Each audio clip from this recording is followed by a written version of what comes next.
Contei para esse estudo com a ajuda de algumas ferramentas da internet, também com um livro que eu gosto muito do pastor Marcos Lucado.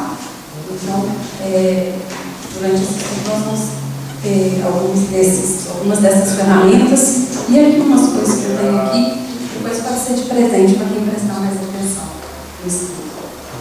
Amém? Vamos abrir a nossa Bíblia em Mateus capítulo 3. Nosso ponto hoje chama consciência missionária, né? A importância de ter uma consciência missionária. Nós podemos fazer missões de 3 formas, né? Mateus capítulo 3. Podemos fazer missões indo, orando e contribuindo, né? Então, antes de lermos aqui o nosso texto base, não fechem a Bíblia, que nós vamos passear um pouco aqui durante o nosso estudo por este livro de Mateus, tá? Então, não feche a Bíblia. Eu quero fazer uma pergunta. Em se tratando de missões, de consciência missionária, você é envolvido ou você é comprometido com missões? Parece que é a mesma coisa, né? Ontem eu mandei essa questão no WhatsApp, eu e Yannis que já estudou. Né? Yannis na porta eu já estudei o que é. Então, em se tratando de missões, quando o assunto é missões, consciência missionária, você pensa que você é envolvido com missões ou você é comprometido com missões? Devemos ser comprometidos?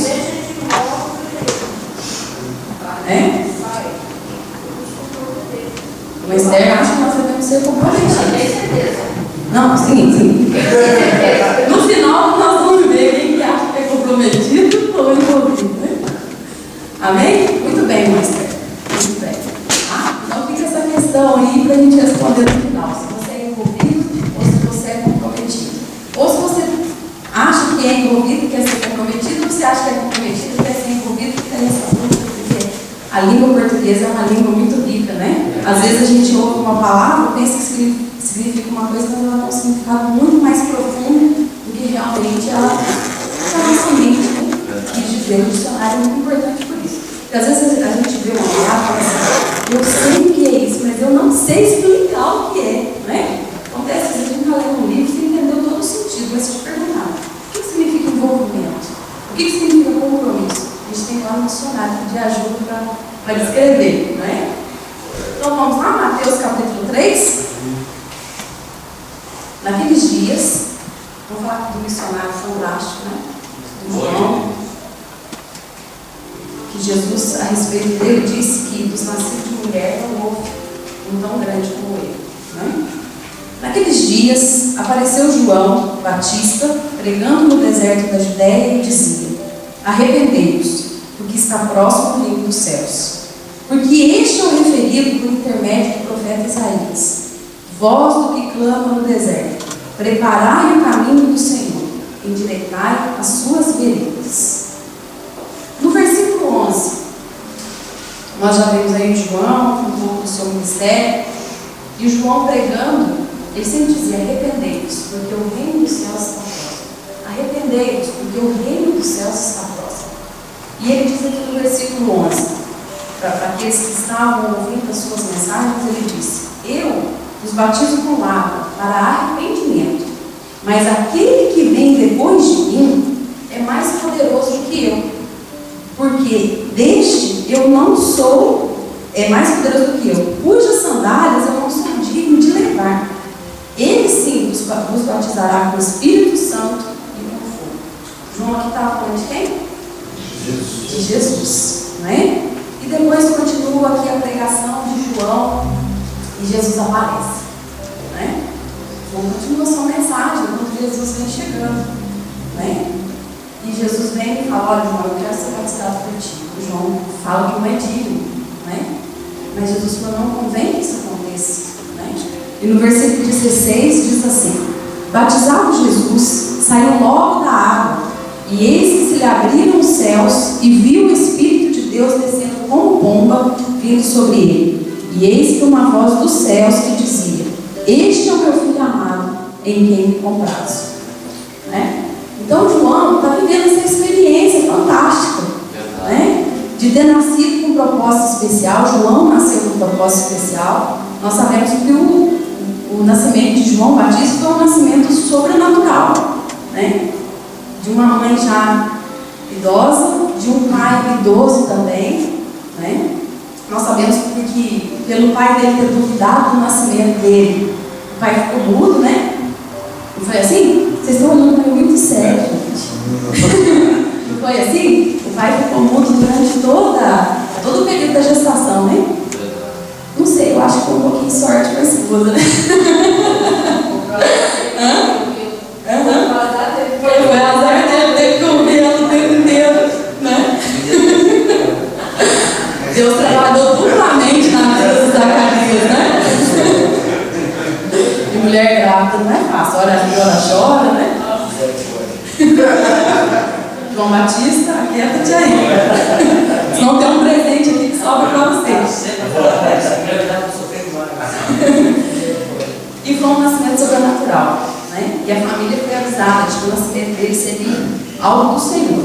E ele veio preparar os caminhos do Senhor. Teve uma vida bastante esquisita, né? Vivia no deserto, comia gafanhoto, mel, roupas de império, né? Então acho que João não era assim um rapaz muito bem visto na sociedade da época, não era meio esquisito, né? Mas Jesus fala que os nascidos de mulher não houve homem tão grande como aquele, né?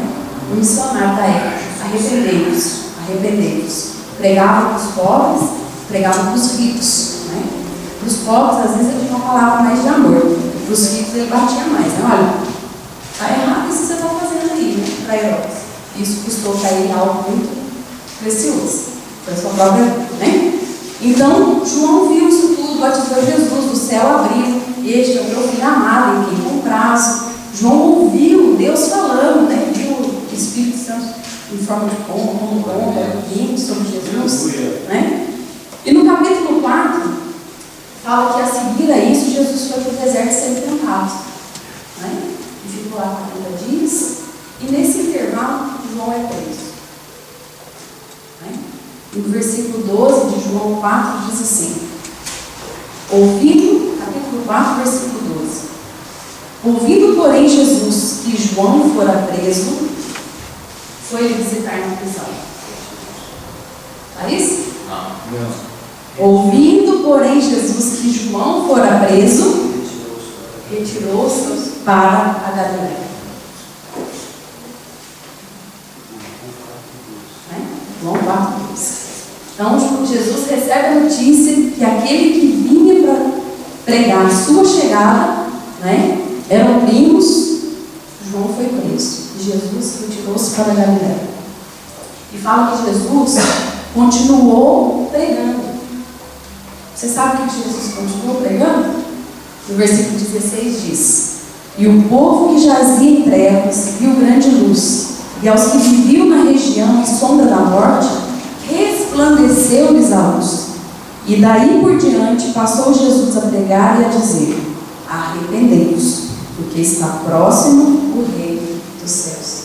Jesus continuou o ministério de João, dizendo: arrependei-vos, porque está próximo o reino dos céus. Arrependei-vos, porque está próximo o reino dos céus. João continuou preso, Jesus continuou o seu ministério. E daqui para frente, a gente vai ver coisas lindas. Se os irmãos depois tiverem a oportunidade de ler como eu fiz na sequência da leitura, é fantástico. Porque João continua preso, Jesus continua pregando, e daqui Jesus vai para o monte e começa: bem-aventurados os humildes de espírito, porque deles é o reino dos céus. Bem-aventurados os que choram, porque eles serão consolados. Bem-aventurados os mansos, porque estes herdarão a terra. Bem-aventurados que têm fome e sede de justiça, porque eles serão fartos. Bem-aventurados os limpos de coração, porque verão a Deus. E bem-aventurados os pacificadores, porque serão chamados filhos de Deus. Bem-aventurados os perseguidos por causa da justiça, porque deles é o reino dos céus. Jesus continua a sua pregação. E aqui Jesus vai falar sobre Moisés, que ele não veio revogar a lei, vai falar da lei do assassinato, do adultério, da reconciliação, da lei dos mortos, vai falar das esmolas, a oração, o jejum, dinheiro, né, em relação ao juízo. a Denise pregou na quinta-feira em relação à ansiedade, em relação à prudência, à oração, em relação à nossa vida em sociedade. Jesus começa a pregar sobre a doença, começa a fazer sinais, curar pessoas, né? E muitas pessoas eram curadas. O ministério dele não era só de palavras, mas também era de ação. João estava preso. E o que acontece quando nós estamos presos? Nós começamos a fazer questionamentos. Deus, será que o Senhor está ali? Deus, onde o Senhor está? Eu estou sofrendo e eu não estou vendo ninguém responder. E Jesus pregando, e Jesus curando, e Jesus salvando. E João continuava preso. E como é normal de qualquer ser humano, mesmo que dos nascidos de mulher ele fosse o mais importante, ele faz uma pergunta na prisão. Né? E essa pergunta está lá no capítulo 11, que Jesus já pregou muito até chegar aqui no capítulo 11. Já fez muitas coisas. Né? E João estava preso por capricho da mulher de Herodes. E lá na prisão, no capítulo 11, versículo 2, diz assim. Capítulo 11, versículo 2. Quando João ouviu no cárcere falar das obras de Cristo, mandou por seus discípulos perguntar: és tu aquele que estava para vir, ou havemos de esperar outro? Que pergunta. João tinha um chamado, tinha um ministério, e por esse chamado ele veio ao mundo. Não foi o contrário, ele veio ao mundo e depois ele foi chamado. Não. Deus tinha uma missão para João e por isso ele veio. Né? Ele viveu toda a sua vida no deserto, comendo gafanhoto, comendo mel, usando umas roupas estranhas, com uma vida completamente diferente por causa da sua missão. Ele tinha convicção. Se ele não tivesse convicção, ele ia fazer isso tudo? Não ia. Ele ia chegar na frente de Herodes e falar: olha, você está vivendo uma vida errada, se você não arrepender, você vai para o inferno. Ele tinha convicção do ministério.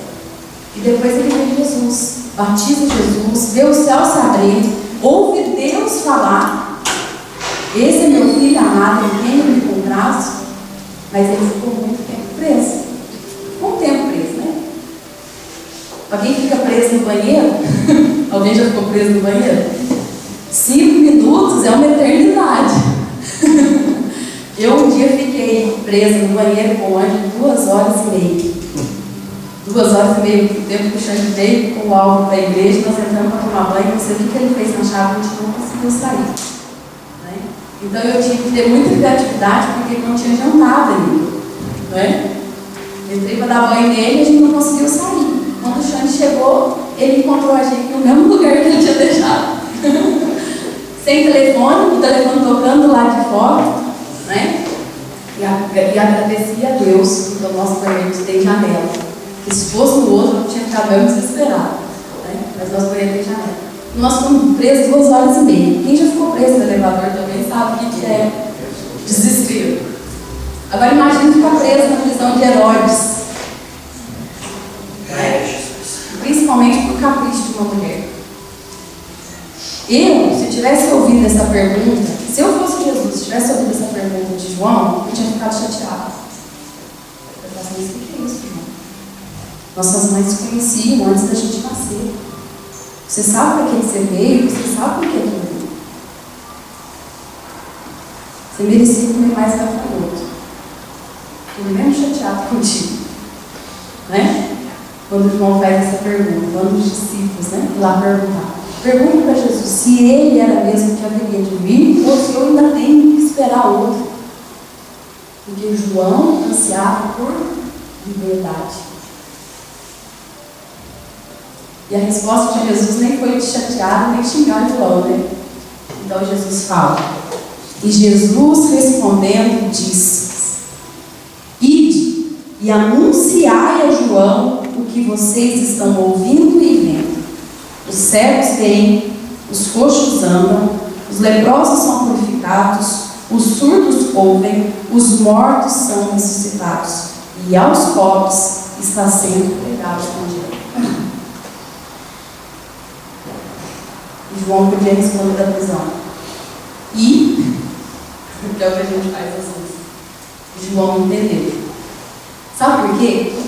Porque tanto João como Jesus, sendo grandes missionários, tendo uma missão de vida para estar nessa terra, eles sabiam que acima de tudo tinha um Deus que estava no controle das coisas. Tanto um como o outro. Né?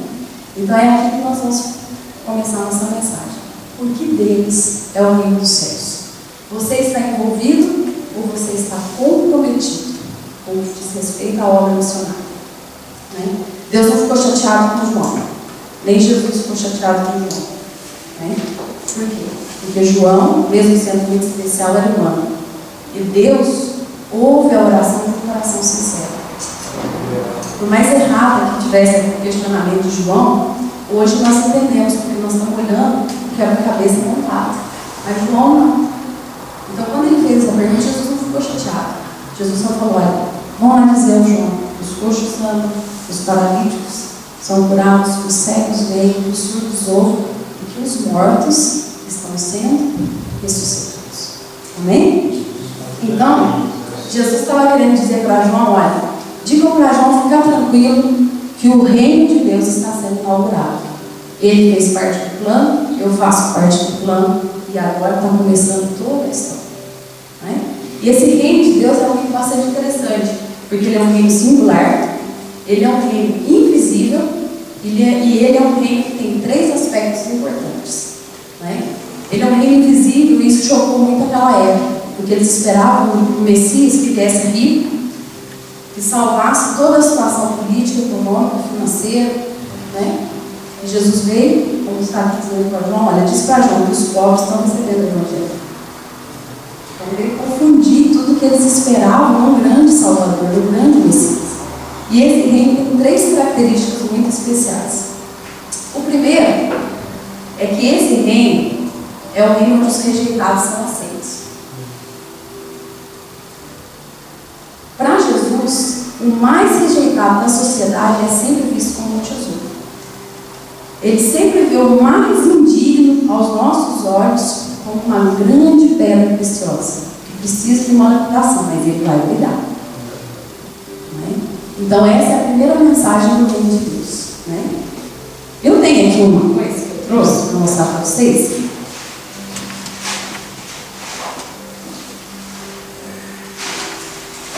E isso vai revelar muita coisa sobre a minha pessoa.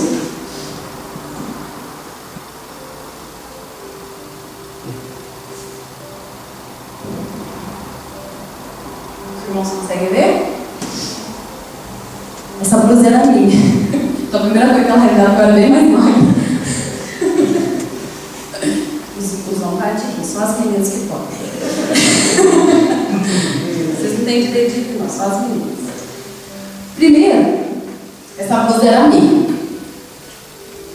Essa blusa eu comprei no meu primeiro salário, quando eu comecei a trabalhar a sério. Então ela já tem chão, porque eu já trabalho há muito tempo, eu comecei a trabalhar com 13. Muita coisa já passou.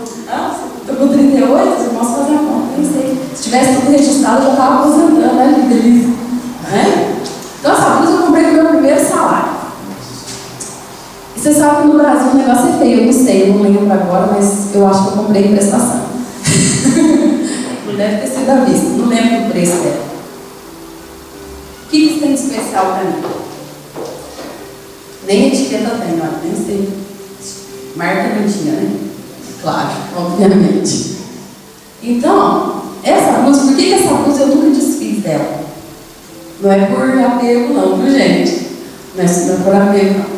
Vou explicar para vocês. Quando eu vim para Portugal, a Sunamita e o Billy sabem bem o que eu vou falar agora, a gente deixa a vida para trás. Não é? A gente tem que escolher algumas coisas, o pastor também. Não é? A gente deixa uma vida inteira para trás. Né? Você vem com uma malinha ou 2, né? As meninas sofrem mais porque os sapatos ficam. Né? As meninas sofrem mais. Os sapatos não tem muita opção, é um preto, um castanho e já tá, né? Né, Daniel? Não, Daniel não. Daniel é festa. Né? O meu marido é um preto ainda furado. Então essa blusinha ficou para trás. Como eu usava muito essa blusa, né? Eu falei para minha mãe assim: mãe, tudo que ficar aqui é para Priscila e para Carla, que é a minha irmã e a minha sobrinha mais velha. Eu só vou levar o que eu preciso. Né? E um ano depois eu cheguei lá e realmente já tinha dado muita coisa, mas essa blusa estava lá. E eu achei engraçado que eu perguntar, falei: mãe, mas podia ter dado tudo, né? A minha mãe: não, eu gostava de te ver com ela. Então às vezes quando eu tenho saudade eu venho aqui e olho, né? E não deixou ninguém pegar a blusa. Pronto, passava muito tempo, voltei no Brasil, muito tempo já que fiz, minha mãe já tinha falecido, né? E a minha irmã veio e falou assim: eu quero te dar um presente, embrulhado no papel. Quando eu abri, estava aqui a minha relíquia. E a minha irmã falou assim: olha, eu estou te embrulhando, te dando de presente, você leva de lembrança da tua mãe, que é o seguinte: eu às vezes vinha com pressa de serviço e queria ir para a igreja, e eu tomava banho aqui. E uma vez eu vestia minha mãe: pode te dar, que essa é a preferida da Cristiane. Não é a minha preferida, mas a minha mãe era, então, vocês irmãos estão entendendo? Então, o que isso me faz ilustrar aqui essa parte? No reino de Deus, é o reino dos rejeitados. A minha mãe podia ter colocado muita coisa mais especial, né? Mas essa me fazia lembrar, então para ela isso era especial. Se eu for entregar para alguém aqui, você vai falar: não, você é rejeitado. Não serve para nada, não tem marca, tem uma mancha aqui, né? Mas alguém viu o valor nisso, né? Há poucos dias atrás, a Denise mandou no WhatsApp a história do Daniel Rodrigues, o valor do dinheiro, né?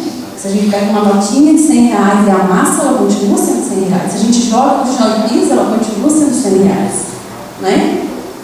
Por quê? Porque o valor é diferente de preço, né? Então, muitas vezes, aquilo que para mim não tem importância nenhuma, eu vou mostrar para o irmão e falar: nossa, isso para mim tem muito valor. E Jesus é assim.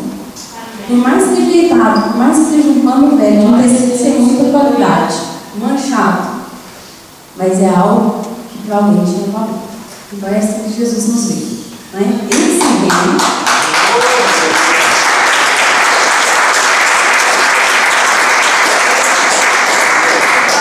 Esse reino de Jesus inaugura é assim, né?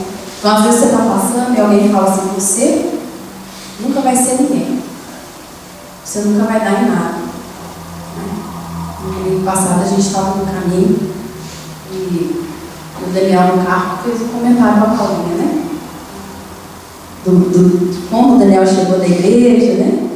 Os irmãos que lembram sabem como o Daniel, né? E aí ele disse: com certeza foi isso que você me apaixonou por mim, né? Cheio de piercing, né? Todo modernaço. Se a gente fosse julgar na época, claro que nós não temos isso, né? Mas se a gente fosse julgar, a gente falava assim: não tem muita chance. Hoje já é presbítero, né? Porque o reino dos céus, o reino que Jesus veio inaugurar é esse, né? Onde os rejeitados são aceitos. Se cada um fosse contar a sua história aqui, ia certamente lembrar de um exemplo que você foi rejeitado e que doeu, né? Mas a mensagem do reino é: diga ao João que está preso: os coxos andam, os paralíticos são curados, os cegos veem, os surdos ouvem e os mortos estão sendo ressuscitados.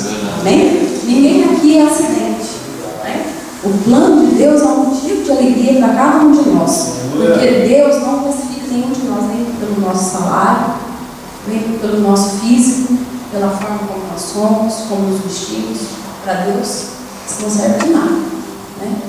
Ele classifica pelo que nós somos. Anderson Freire canta a música Raridade, né? É um poeta que nós temos, né? O nosso valor não está em nada daquilo que a gente possui, até porque a gente não vai levar nada, né? Alexandre Grande, quando foi enterrado, pediu para ser enterrado com as mãos do lado de fora do caixão, né? E que a sua riqueza fosse espalhada no chão para que eles passassem com o caixão dele. E eles perguntaram: para que é isso? Né?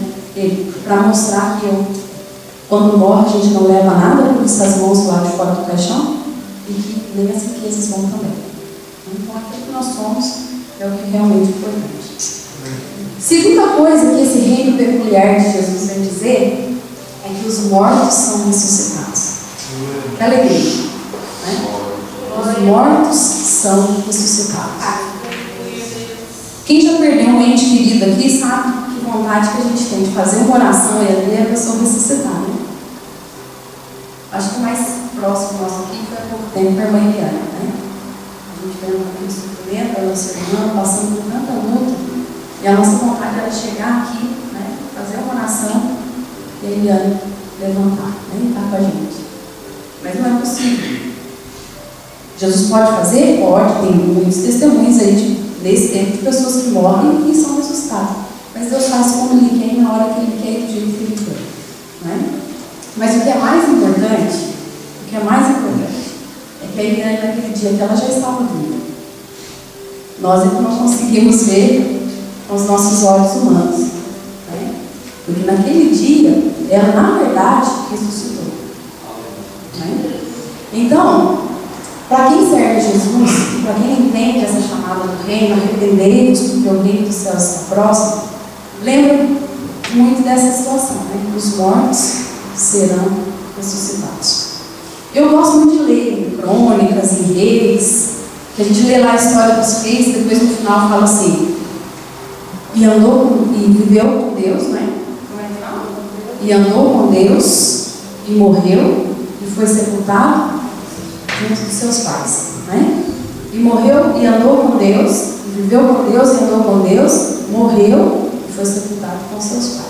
E é triste quando a gente vê a história do rei, que no final fala assim, e desviou-se dos caminhos do Senhor, e morreu, e foi para junto.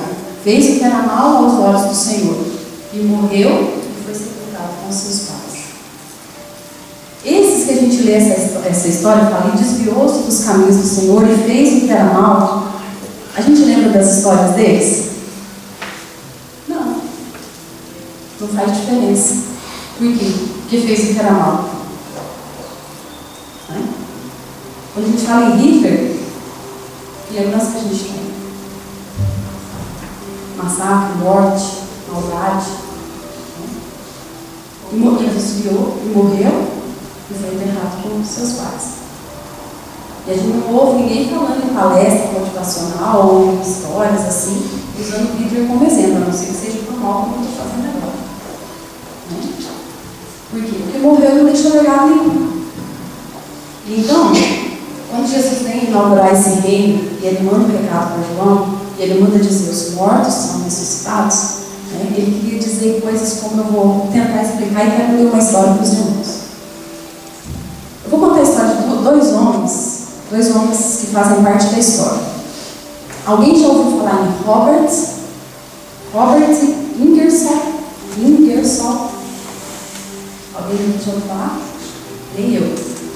Ouvi falar pouco tempo estudando para essa verdade. Né? Alguém já ouviu falar de Dwight L. Moody? D.L. Moody? Alguém já ouviu falar de D.L. Moody? Moody é um herói da fé do nosso tempo. Né? Vou falar um pouco sobre o que os dois têm em comum, tanto o Moody como esse Robert Ingersoll. O que eles têm em comum? Ambos morreram em 1899. O Moody nasceu em 1937, o outro não sei. Em 1837 nasceu Dwight L. Moody. Ambos nasceram e cresceram em um lar cristão. Ambos foram oradores eloquentes. Ambos viajaram muito para pregar aquilo que eles criam. Ambos eram bem conceituados. Ambos atraíam multidões leais. E ambos tinham um ponto de vista sobre Deus. Agora aqui começa a diferença.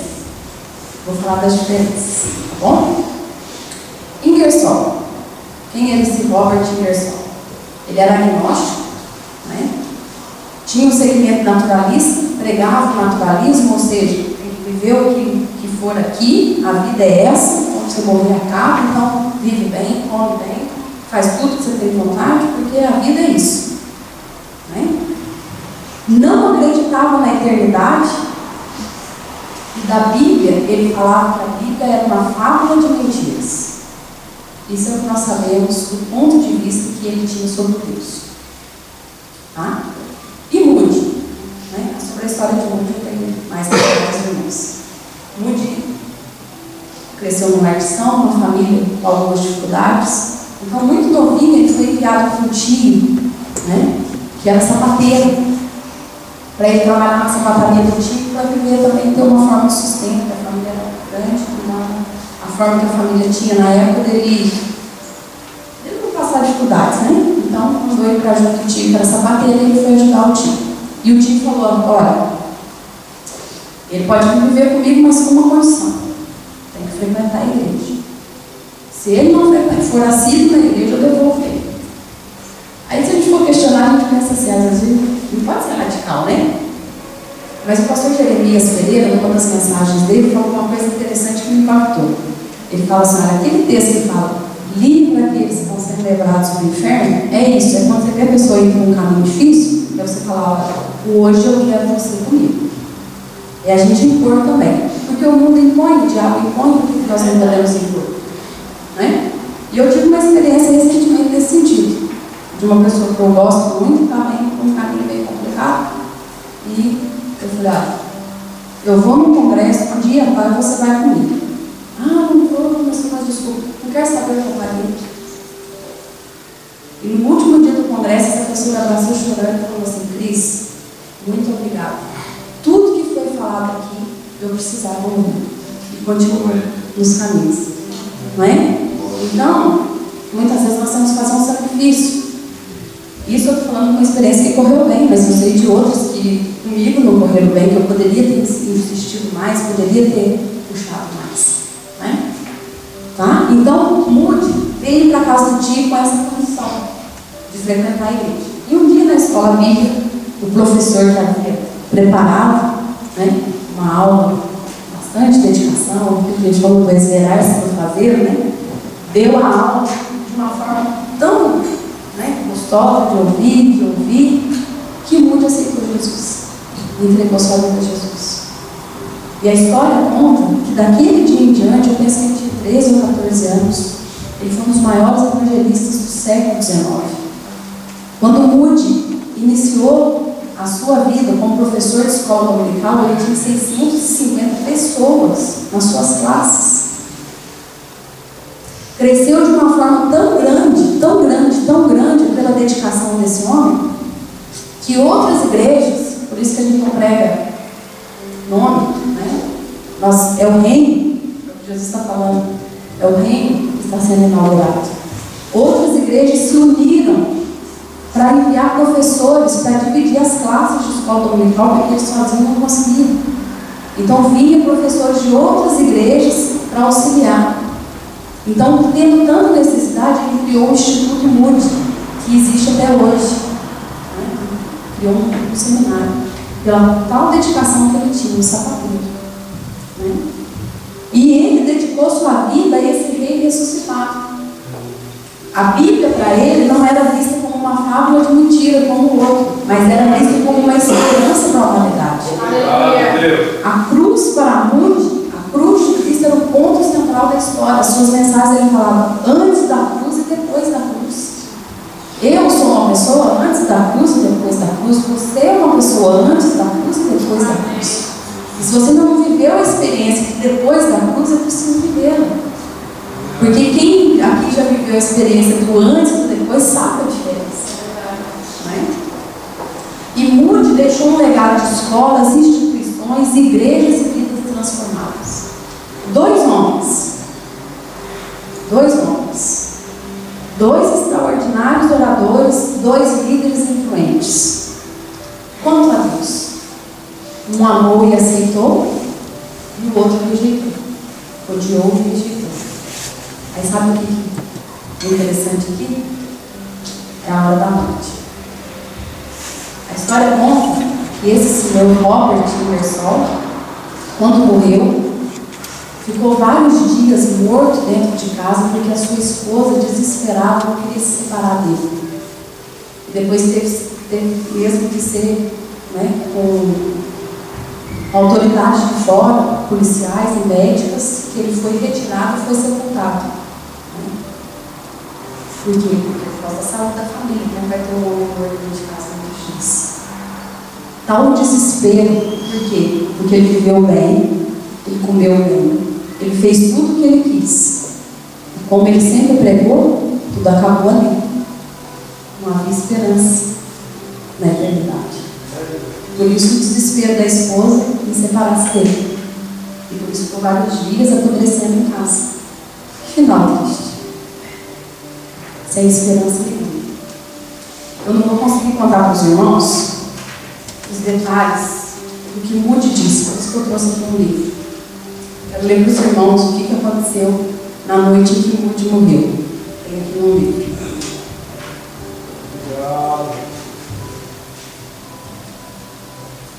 No dia 22 de dezembro de 1899, Moody acordou para a sua última madrugada de inverno.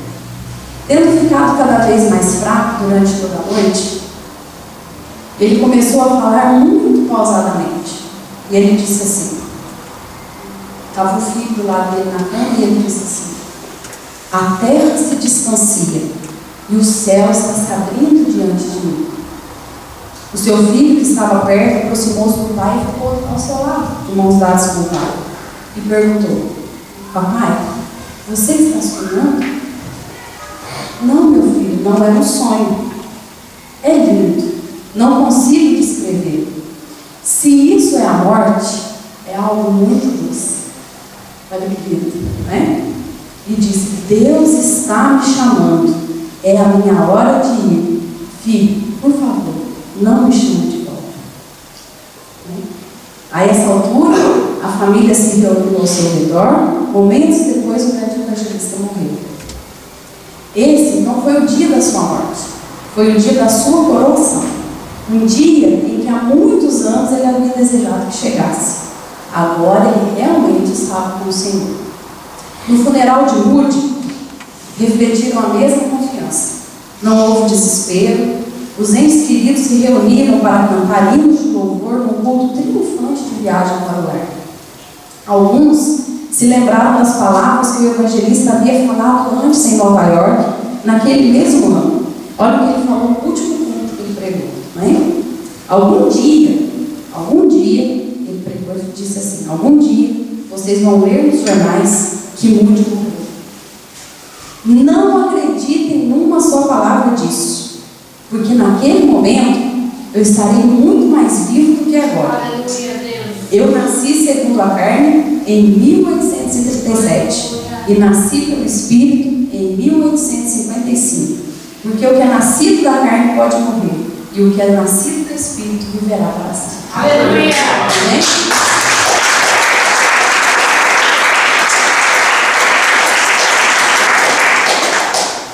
O que é nascido da carne pode morrer, mas o que é nascido do Espírito viverá para sempre. Essas foram as palavras dele no último sermão que ele pregou, não é?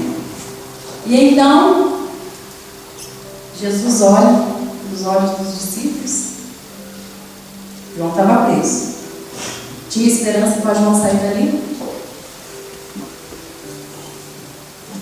Tanto não tinha esperança que ele ficou desesperado e falou assim: vai lá perguntar para Jesus se é ele mesmo que havia de vir ou se eu devo esperar outro. Essa pergunta, desespero de alma. Porque ele já tinha visto muito sobre Jesus, já tinha ouvido muito sobre Jesus. Desespero de alma. João não tinha esperança.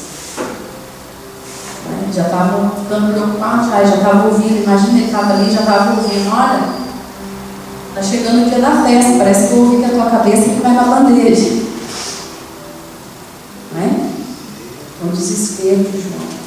Pelo amor de Deus, vão lá e perguntam para ele se eu devo esperar outro. Eu quero morrer, mas quero ter a certeza se é ele ou se vem outro.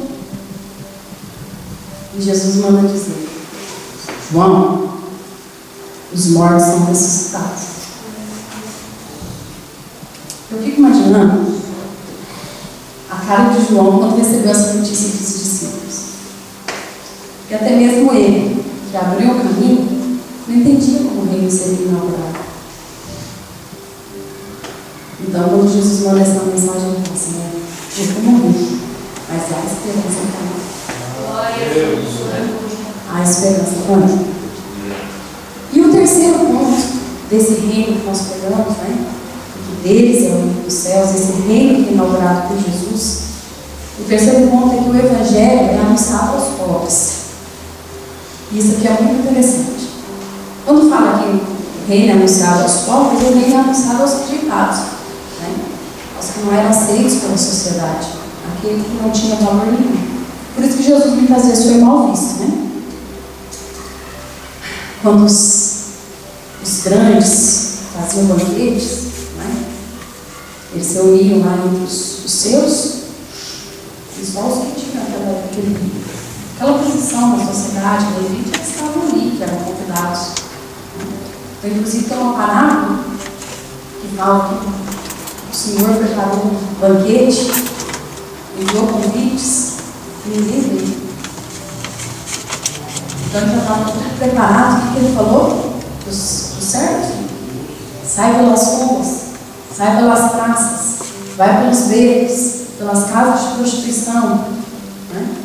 Venho trazendo todos, porque eu preparei um banquete.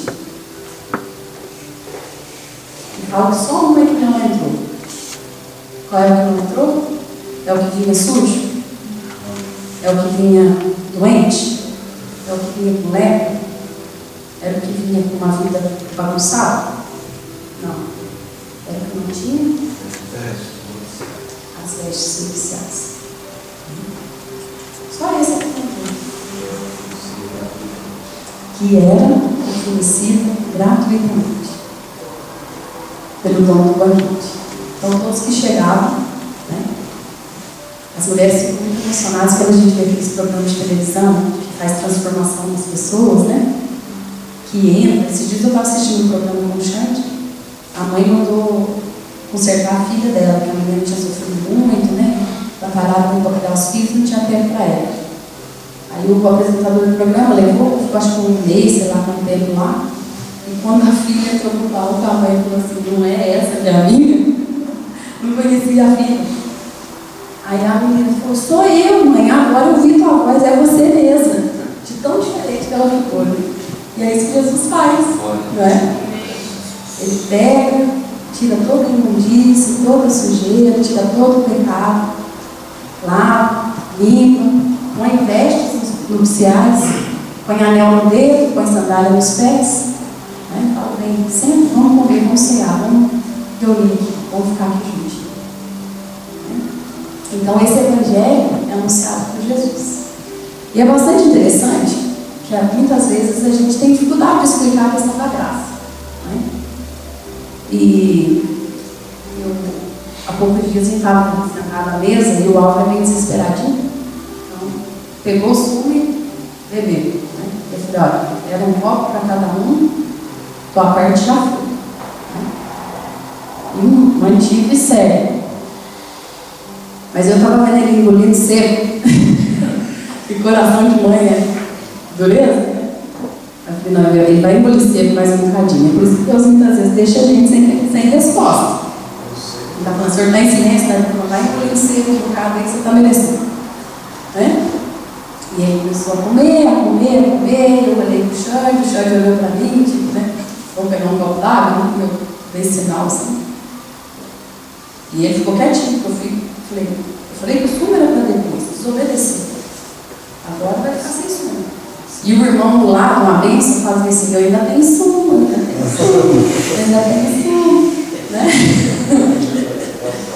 Que é o que às vezes a gente faz, quando a gente vê um irmão engolindo seco, a gente fala, mas ainda está na bênção.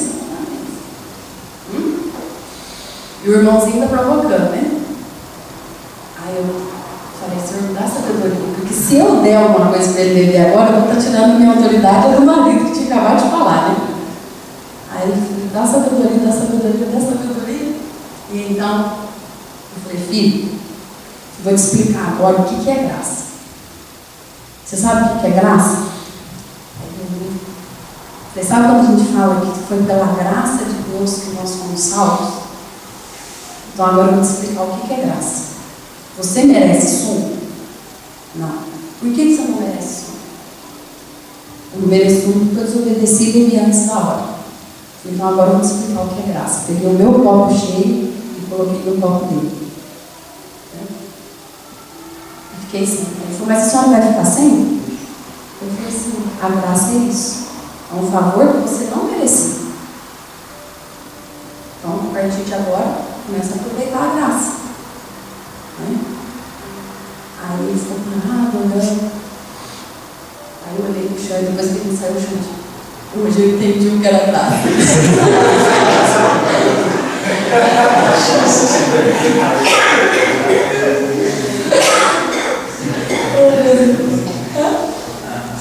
Claro que a gente fala, graça é um favor que eu não mereço, né? Mas quando você sofre para você, né? Quando você sofre para você demonstrar a graça que foi o que Jesus fez, né? Vamos abrir Efésios 2, 8 e 9?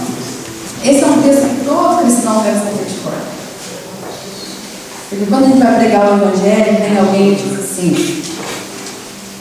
Alguém diz assim, ah, mas eu sou bom. Eu dou esmola, eu faço isso, eu faço aquilo, eu sou muito bom. Não basta. Não basta. Efésios 2, 8 e 9. Efésios 2, 8 e 9.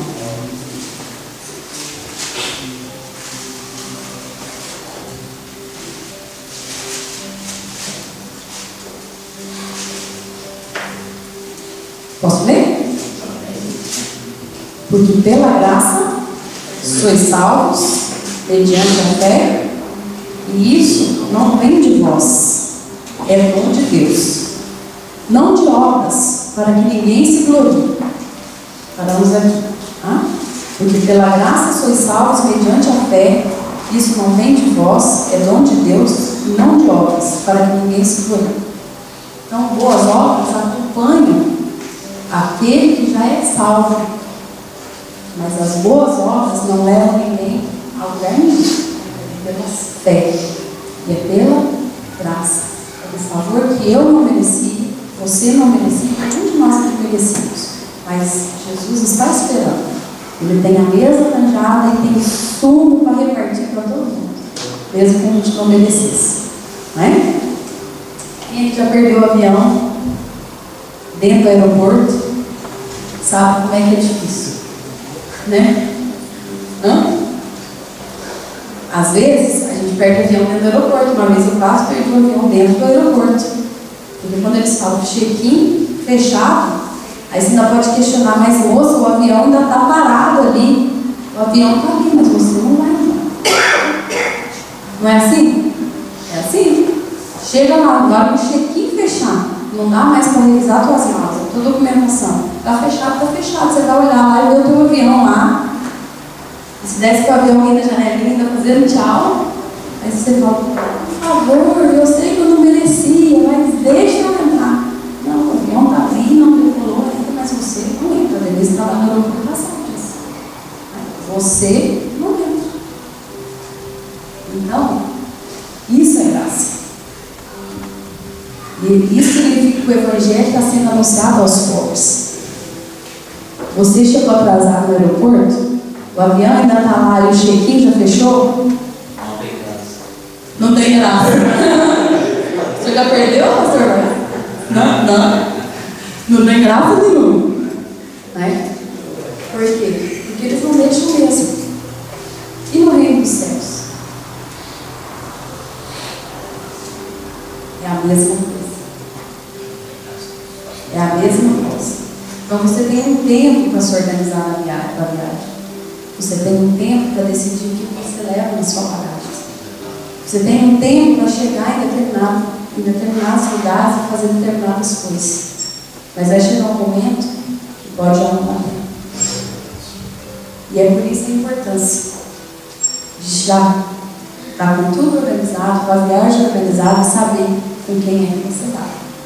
Com quem é que você vai dividir a viagem. E Moody sabia. E por isso ele falou com tanta expectativa para o filho: filho, não me chama, porque se isso é a morte, ele nos trouxe.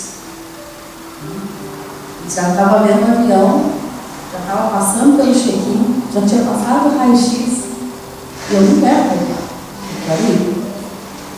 E esse reino não é um reino de trocas nem de barganhas. Porque às vezes a gente aprende errado e a gente pensa que pode exigir de Deus qualquer coisa. Né? A gente pensa que pode chegar assim: olha, Senhor, mas eu prego na igreja. Olha, Senhor, eu dou estudo na igreja. Olha, Senhor, as minhas finanças têm sido dedicadas para as missões, para as ofertas missionárias. Né? A gente pode falar tudo isso. E é por isso que a gente fala assim: fazendo isso, Senhor, eu quero que o Senhor me dê isso, que o Senhor me dê isso, que o Senhor me dê aquilo. Errado. Errado. O apóstolo Paulo fala que nós pedimos, né? Muitas vezes pedimos aquilo que não convém. Então, que as nossas orações devem ser: Senhor, me ajuda, me dá sabedoria para enxergar aqueles que necessitam. Me dá uma sabedoria para olhar e ter um coração igual ao teu, né? De ver numa pessoa, no rejeitar da sociedade, aquilo que o Senhor via, né? Grandes tesouros. E eu vou encerrar essa mensagem com um texto que nós decoramos há pouco tempo. Não vou pedir para ninguém falar não, porque como objetivo era gincana, Filipenses 2,15. E antes disso, vou só contar a história de uma senhora. Teve uma senhora que foi casada com um homem muito durão, um homem muito machista. Diz que esse homem, todos os dias, ele, antes de sair de casa, deixava uma lista, né? Olha, estou indo trabalhar, quando eu chegar, eu quero o chão encerado, eu quero os móveis sem pó, e quero comer isso e isso no jantar, quero isso, isso, aquilo pronto. Né? O homem deixava a lista do que ele queria. E a mulher todos os dias fazia. Estava escrito lá. E quando ele chegava, ele observava se o que ele tinha deixado na lista estava pronto. E estava, mas ele sempre arranjava alguma coisinha para reclamar. Isso foi a vida inteira deles de casados. Aí ele faleceu. Ninguém fala aleluia. O senhor faleceu. E ela casou de novo.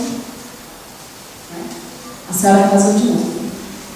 E o marido era amável, fazia um pequeno almoço, levava para ela na cama, falava: olha, eu estou indo trabalhar e não vejo a hora de voltar para a gente ficar junto de novo no final do dia. Tratava ela super bem, enchia ela de presentes, né, como em Portugal, de miminhos. Aí um dia ela estava limpando a casa e encontrou 2 listas do marido, o que tinha morrido. Aquelas listas que ele deixava para ela fazer.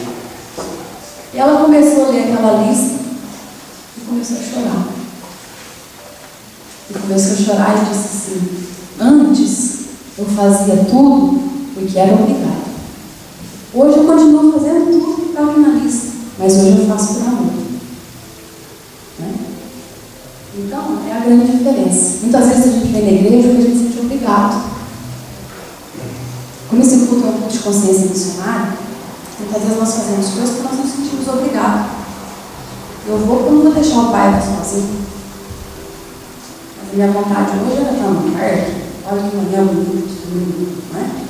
Então a gente vem e faz algumas coisas por obrigação.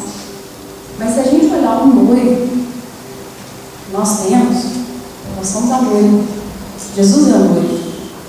A gente quer fazer por amor, não por obrigação. O marido é outro.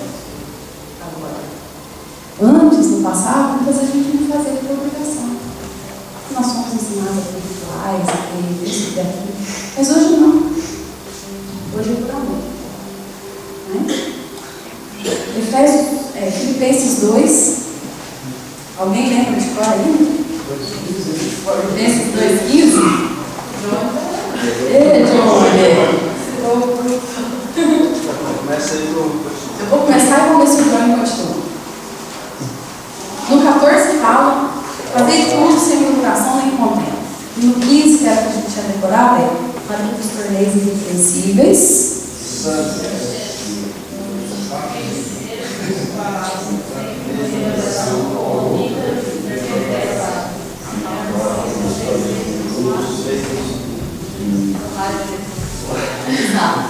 Cada um decorando uma versão, né? E tem uns que estão indo de bolé e o outro está falando.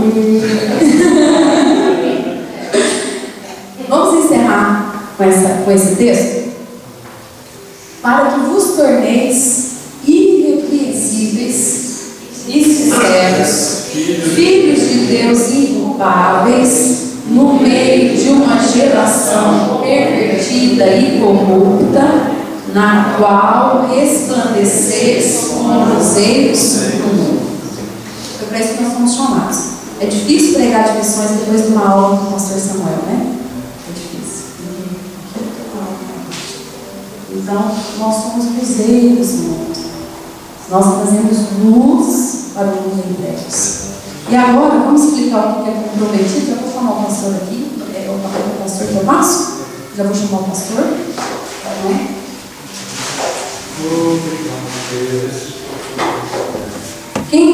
Eu gosto muito de comer pequeno almoço em hotel.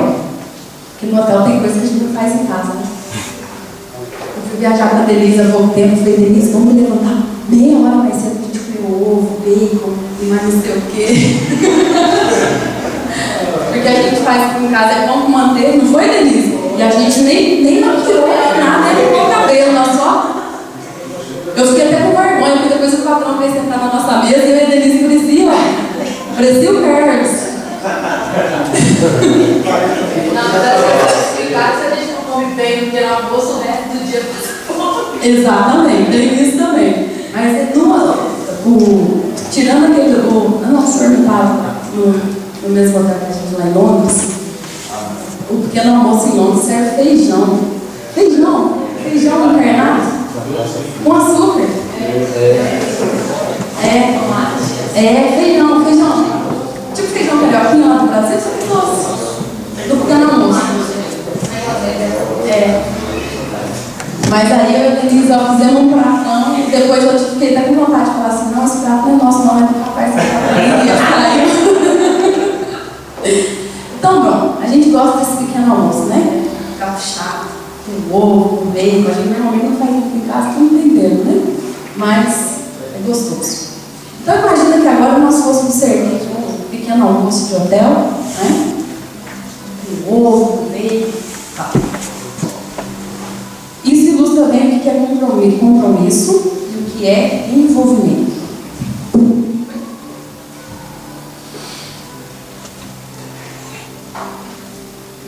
Está cozido, viu, gente? Se você cair aqui, aconteceu alguma coisa, a gente não faz nada. O que é isso? Um ovo. O que é isso? Bem, o nosso pequeno almoço aqui. A galinha ajudou, não ajudou? E o porco? Ajudou também. Quem teve envolvido e quem teve comprometido? Os dois. Hã? Quem acha que a galinha... Não, vamos fazer assim. Quem acha que esse está envolvido, levanta a mão. E quem acha que a galinha está comprometida, levanta a mão. Hã? Quem acha que o porco está envolvido aqui no pequeno almoço? E quem acha que o porco está comprometido? Olha, a diferença aqui no nosso pequeno almoço é o seguinte: a galinha esteve envolvida, ela ajudou, mas ela foi para a vida dela. Deve estar botando feliz em algum lado. E o porco? O porco está comprometido. Ele deu a vidinha dele para que o nosso pequeno almoço tivesse pronto. Em missões é assim. Alguns envolvem e outros se comprometem. Nós temos irmãos nesse momento que estão morrendo por causa do Evangelho. Nós estamos envolvidos, não está errado. Não é? Nem todo mundo teve o mesmo chamado de Deus. Mas se a gente puder comprometer, não é?